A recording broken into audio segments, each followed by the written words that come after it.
What up, my friends? Did I sound cool? No? Sorry. I was trying to sound cool like my friend Katie. She volunteers to play with kids once or twice a week and teaches them really cool, fun games. And I want to be just like her. Sorry, I won't try to sound cool again. I'm cool in my own way. Well, she mentioned she needs a new ring toss game. I tried to fix the ones that she and the kids broke, but it didn't work out. Will you guys help me make her a new ring toss game? Awesome, let's go.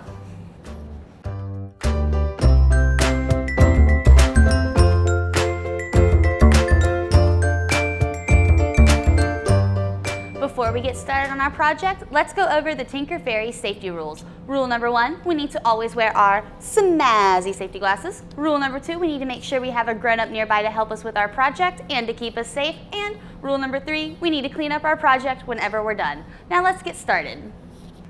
All right, friends, to make our ring toss game, we're gonna use whatever we find at home. This is just what's available to me right here in the moment. I have something flat for the base, so I found a plastic lid. Something tall for us to be able to put the rings on, so I found this little paper towel tube.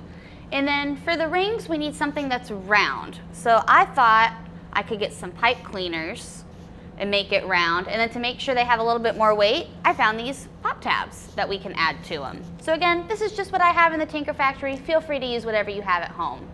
So let's go ahead and get started. We're actually gonna start with decorating our 2 pieces first. You'll see why in a little bit. So I'm gonna use a little bit of fairy magic just to speed up the process.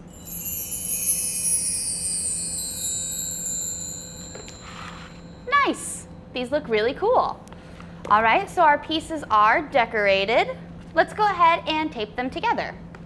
Good job, friends. Now our pieces are all taped together. You can add more tape if it's a little wiggly.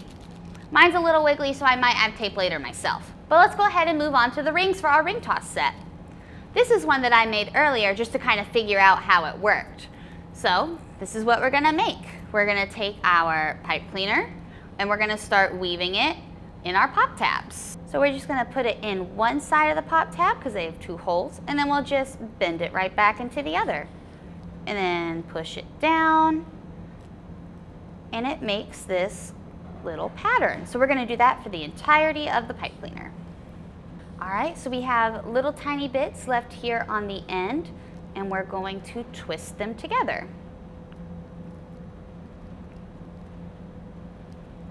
And now we have a ring. Good job, friends. We made a ring. And now you can make as many as you want for your own set at home. Well, now that we're done with our project, let's follow rule number 3 and clean up after ourselves.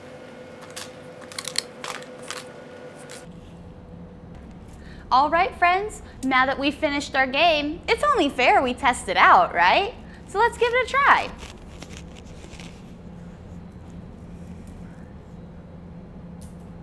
Miss. Oh, so close. Well, let's try again. That's cheating. Don't do that.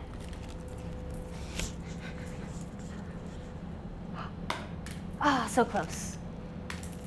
So close. Oh my goodness. Well, we know it works because our rings definitely fit over. I just don't aim very well. But practice makes perfect. I should probably go ahead and get this over to Katie. Thank you so much for tinkering with me today, friends, and I will see you next time.